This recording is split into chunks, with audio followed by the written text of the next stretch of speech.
Hey, what's up folks? Welcome back to the channel. Boozer here. Thanks for stopping by. In today's video, we're going to go over some budget options for the reviver role on your teams. So I really like these kinds of videos that basically make me reassess a lot of these champions that we don't really look at on a regular basis or don't really talk about. But I understand that players progressing through the game, if you happen to pull one of these champions, these would be a huge help for any kind of dungeon crawling or progressing team. Reviver role is very important, especially when you're tackling content that's near the upper limits of what your team can do. So having a very strong reviver gives you a second chance to beat that content. This is especially important in areas like faction wars, where basically you have to complete with your full team to get the full credit, full 3 stars. So having a strong reviver really helps clear some of this really difficult content, especially, like I said, faction wars where you have to get the full credit, or places like Doom Tower, or even against some boss encounters, for example. So in this video, I'm going to go over 10 budget revivers that can help you guys out. So let's jump right into it. All right, so for the sake of simplicity, I'm going to limit myself to just epic or rare champions in this role. Obviously, if you have some kind of team reviver that's legendary, it'll probably be slightly better than some of these options. However, not always. Some of these options are pretty darn strong. So first, we're going to start off here with the Sacred Order, going for a, what are we doing here? Sorry, not Sacred Order. We're going to jump into the Banner Lords, going into the Void support, and it's going to be Ursula the Mourner. She actually has an incredible team revive here. It's on a 5-turn cooldown. Full team revive, 3/4 of your health. That's actually significant when you compare some of these options across the board. It's very significant amount of health. The turn meter is also 50%, which is also incredibly good. It's actually the standard for some of these champions, but not all of them. So 50% and 75% HP, very good. And then you get 2 buffs on top of it for 3 turns, increased defense and strengthen on a 5-turn cooldown. Full team revive, very good. It's definitely worthy of a Void epic. If you guys have this champion, she's a hard carry for faction wars, meaning just herself and a bunch of junk can carry you through faction wars. She's incredibly strong. She has the A1 decreased turn meter. She has the AoE decreased attack and also increased attack on a 3-turn cooldown. She's kind of book heavy, it seems. What do we got here? We've got 8 books in her A2. We got 5 here, so that's 13, 14 total books. But honestly, she is super worth it just for this team revive. It's actually probably one of the best revives for the epic category. Might even be better than some of the legendary team revives. Very strong revive. Base stats a little bit left to be desired. Base speed is pretty okay. Attack is high, but her defense is low and her HP is low for support. So she can be a little bit squishy, so that's her kind of weakness. But overall, she's an incredible team support, team reviver as well. So if you have her, big win, definitely use her in lots of content. All right, up next, we're heading to the Skinwalkers. We actually have the Hippo Man here, Hippo Hoforees. Hoforees, when he was first introduced, made Skinwalkers Faction Wars much easier, guys. He has a 2 random allies revive on a 5-turn cooldown, 50% HP, fill turn meter by 50%. So you can see how he compares to Ursula. Ursula gave 3/4 HP, and it's a full team revive, unconditional. For Hoforees, it's only a 2 ally, and then he only places a strengthen for 2 turns, whereas Ursula places a defense up and a strengthen for 3 turns. You see how high quality Ursula's revive is compared to Hoforees, but Hoforees is one of the better team reviving or multiple ally reviving champions in this budget category. For faction wars, he is basically irreplaceable for faction wars. He's an incredible champion. He does bring some other utility as well, increase attack, increased crit rate, especially when you're using him early on to progress. Increased crit rate actually kind of helps because you might be struggling to finish off some of your builds for your damage dealers, for example. The increased crit rate does help here a lot. It's on a 3 turn, so it's very reasonable. His A1 also brings a stun for some extra CC, and he has a resist in all battles. Not overly relevant, but it's actually in all battles, so it's actually kind of useful. Base stats are okay for an epic, 20k HP, which is reasonable as well. One of the better team revivers for sure, especially in a budget option here. All right, so coming back out here, we're heading to the orcs, and we got... Who do we got here? Not orcs. Sorry, yes, orcs. Tagor here. Tagor. So we got Tagor here. He's actually incredible for faction wars. He has a team revive on a 5-turn cooldown, 30% HP only, so not as high as, for example, Ursula. If Ursula was the benchmark, 30% HP, but he does place a shield for 2 turns equal to 20% of this champion's max HP. So you can control the size of his shield that you place on your team when revived. He is a full team revive, gives your team a second chance. Very good for orcs, especially for faction wars, guys, if you guys need to use him. Although he's a general carry in most areas, he has another AoE on a 3-turn cooldown, bringing the increased speed and a bit of a heal as well, so he has some utility there as well. His A1 also places increased defense on the lowest HP ally. His passive also reduces damage to allies that are below 50% HP. He's just a generally good champion for support. He brings a solid, although not crazy team revive, but as a budget option, he's a great champion just to help you guys through progressing through dungeons and stuff like that. His base stats, not particularly impressive. Base speed is solid. HP is not super high, which will make his shield here not super crazy.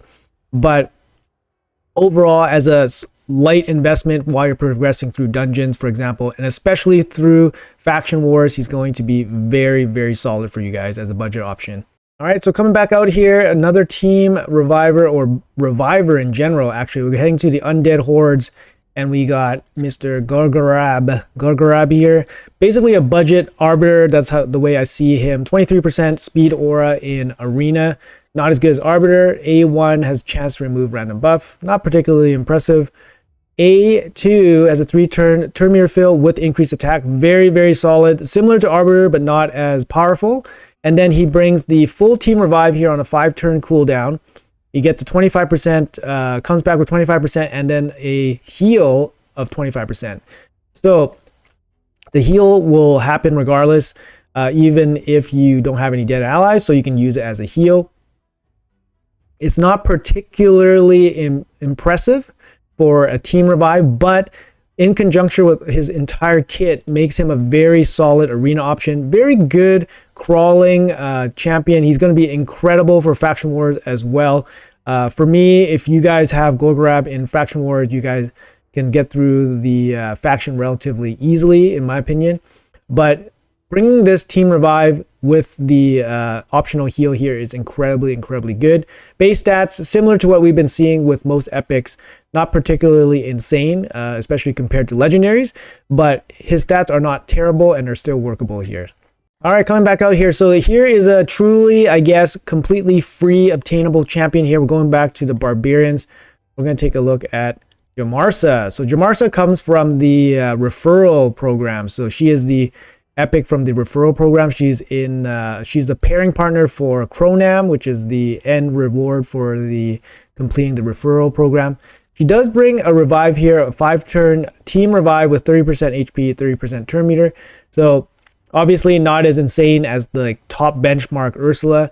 She doesn't bring additional buffs or anything like that, but she is completely free. You don't need to pull her from a shard. You can just do those referral programs, get her. She's actually the lower benchmark threshold, so it's actually not too bad, not crazy time investments.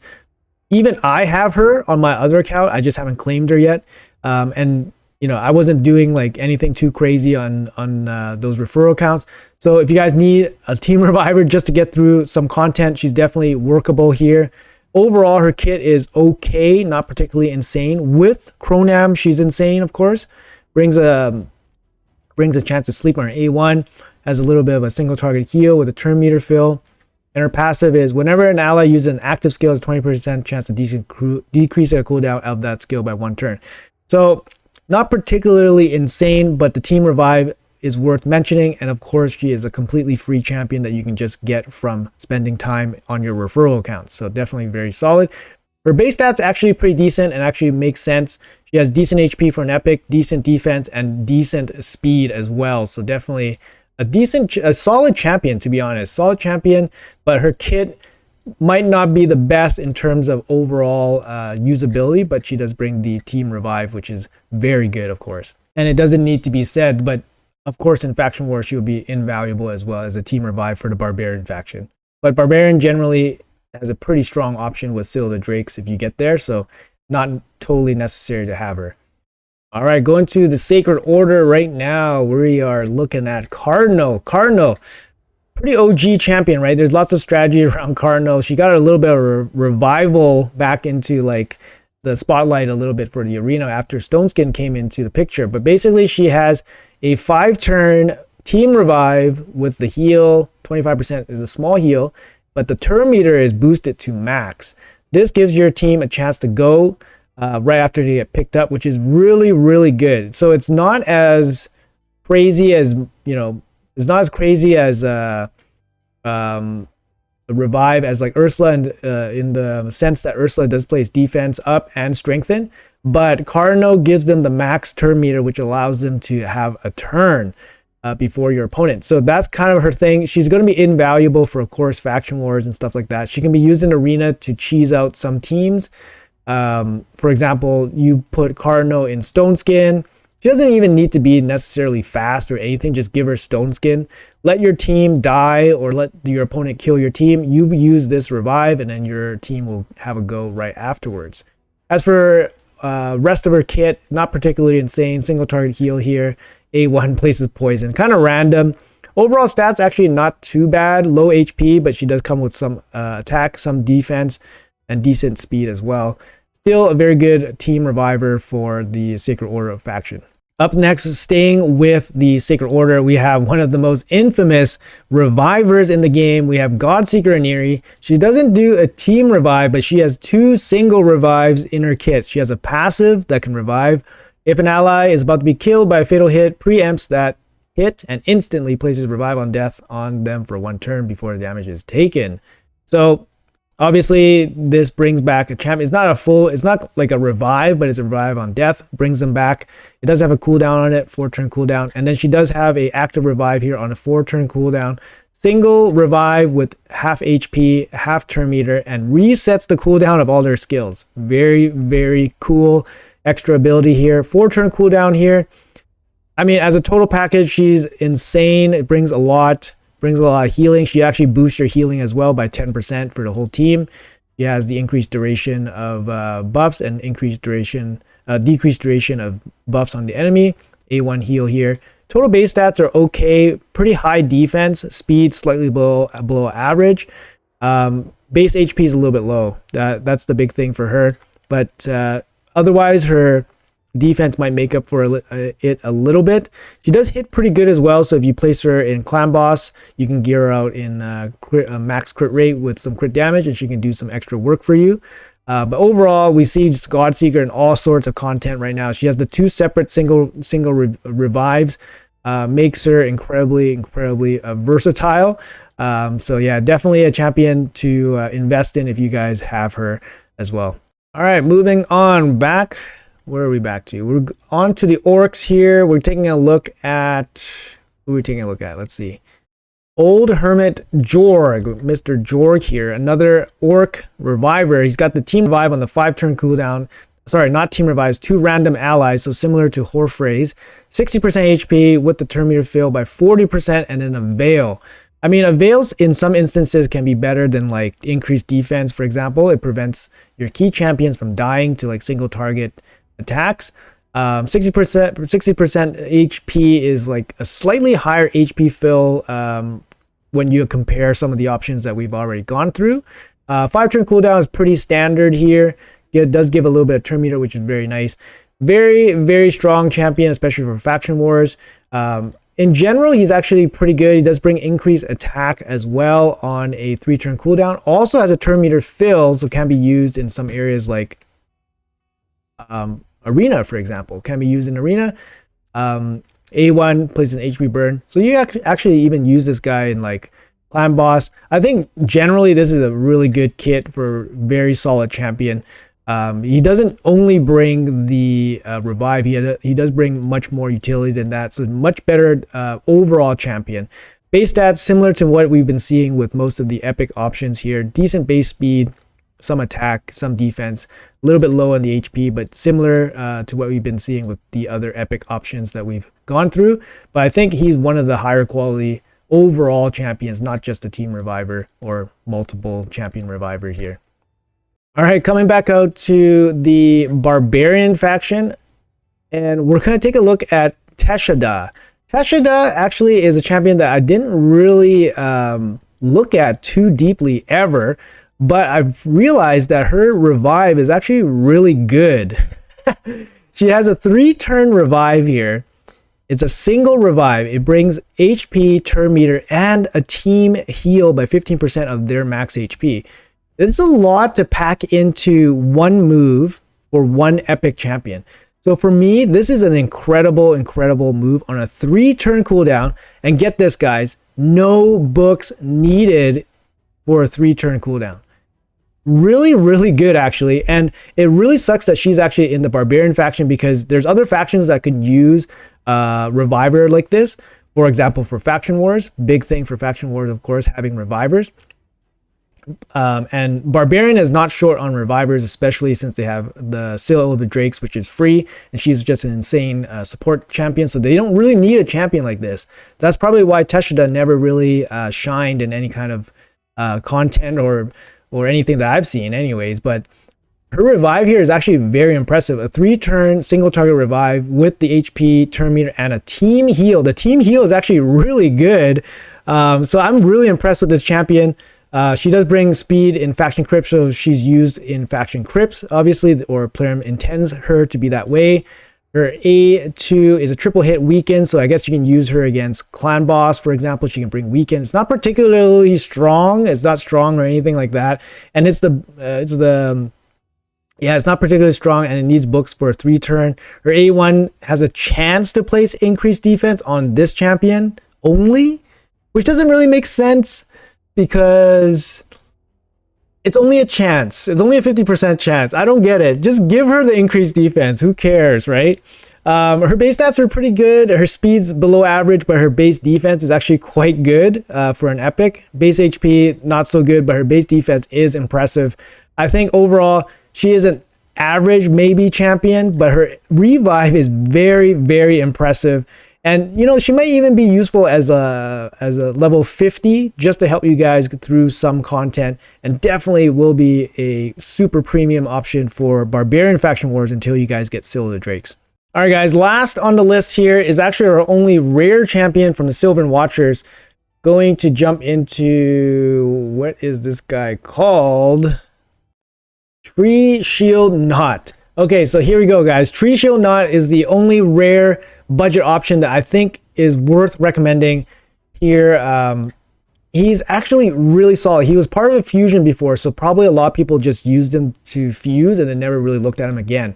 But look at his base stats for a rare champion. Very solid. He is a void rare though, so maybe a little bit of a boost there.